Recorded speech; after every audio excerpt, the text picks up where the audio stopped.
Hey guys, it's Brooke, and I look like trash, and I have no makeup on, and I haven't washed my hair in like 3 days, and I didn't think I was going to do this video until tomorrow.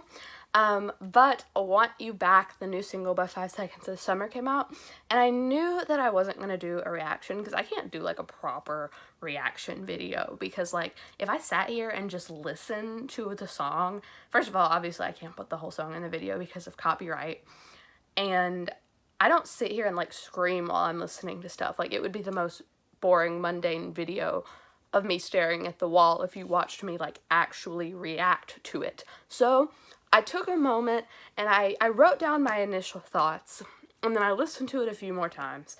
And this is kind of my reaction, first impression thoughts on the song. Well, I really liked the opening. I don't know what exactly I was expecting. They posted that influences playlist and it had American Money by Borns on it. I've talked about Borns a lot on my channel recently, and I can totally feel that vibe of American Money by Borns in the intro, and I was like, okay, I liked this. I liked the more kind of alternative electric introduction. So we open it up, and I had already, seen the lyrics because I had posted the things on Instagram, and I kind of like the rain tears whole thing lyric. Like, I kind of like it, but I'm also like, I think you could have written something a little bit better than that. And also, the song Take What You Want that they did with One OK Rock, they pretty much use that exact same metaphor, so that's a little recycled. I understand they're trying to be more mature, but I feel like there could have been a better place that they could have thrown that in there than that rather generic line. As I'm going, like, I got through like the first verse and the first chorus, and my initial thought is, why is Luke the only one singing? And then he just never stops singing.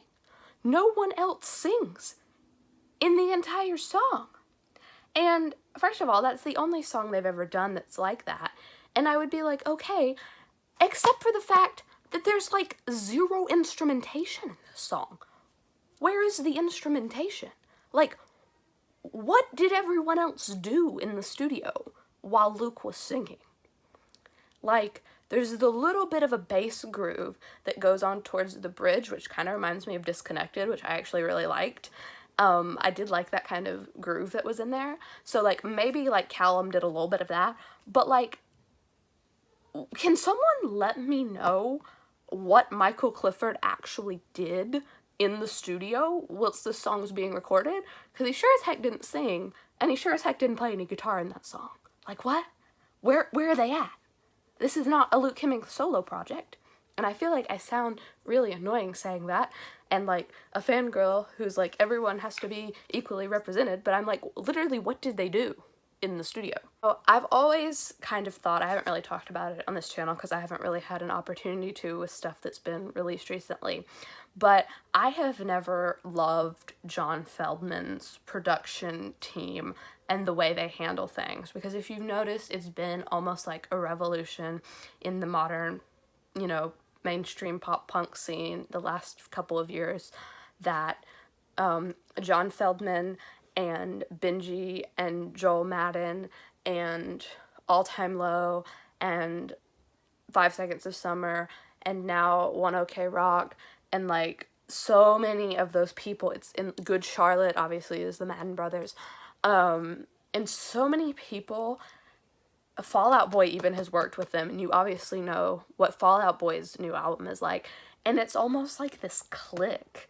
And in Sleeping with Sirens, like, I refer to it, and I've been saying this for years, and I refer to it as the John Feldman glaze that he puts on songs that is, basically a nicer way of saying auto-tune. And I'm not saying this is like ridiculously auto-tune, but I'm saying everything that his team works on just has like this pop glaze over it that takes away the authenticity of the punk rock sound that all of these groups were originally going for, and I've just never liked his production. Obviously, he had a very heavy hand in making this record because they all worship the ground he walks on. You know, I have nothing against John Feldmann or any of those people as a person. I love, like, almost all of those bands that I just listed.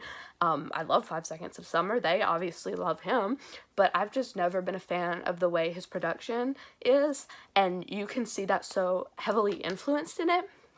And also, the other thing that I noticed about this sound, where it's very, very little instrumentation and very much focused on this electronic alternative sound, which doesn't really work when you have a full instrumental band who plays live music really well in a concert atmosphere. It doesn't really work to just have electronic music playing. But anyway, the one thing I noticed is that the transition from the, you know, guitar riffs, bass grooves, drum beats, everything on their prior work up until now, the transition reminds me of one thing, and that is the transition that Hey Violet made before they went into mainstream success and before they, you know, came out with their album, because they had the I Can Feel It EP, and they did the first tour with 5 Seconds of Summer when they tried to be more punk rock, and Rena Loveless played the bass, and they did all this stuff and acted very, you know, like we're gonna be a full-on rock band, and like so many people weren't into it. And then I felt like they kind of sold that out and turned into more of a pop rock band, which seems to be working really well for them. I like some of the songs off of their record, and you know, if that's what worked for them, that's fantastic, and I think they may be expressing themselves better through that sound. That's fine. I don't have a problem with Hey Violet, but that is exactly what this reminds me of.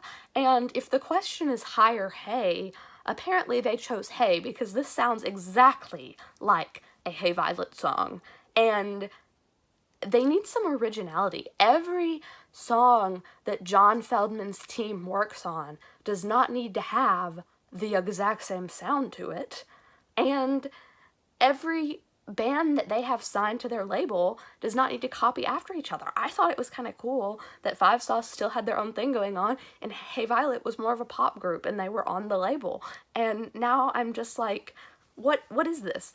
Anyway, I'm not completely hating on them. This is the first single. You know, I didn't love She's Kinda Hot when it first came out, and Sounds Good Feels Good is a great album. I'm sure I will like the new album. I'm still really excited for the new album. there were some things in the single that I'm like, and it was not what I was expecting, but maybe that could turn out to be a good thing. I'm not completely putting them down. I'm not completely trashing it. I might grow to like this song. These are just my thoughts upon hearing it tonight when it came out. And at first, you know, don't get mad. I adore them. I've been a fan of them for going on, you know, four something years now. I've supported them for throughout most of their career. I've seen them in concert 3 times. I've bought all of their records multiple times. I'm a huge fan of them, and I'm not trying to put them down. I'm not trying to put John Feldmann down. I'm not trying to put Hey Violet down. I'm not trying to put All Time Low down. I'm not trying to dump on any of those people. That is just what I am observing and what I think of it. So yeah, don't forget to like and comment and tell me what you thought. Subscribe if you want. I will have another video up on Saturday. I will link my most recent video. I'll link the song so you can hear it. And yeah, bye guys.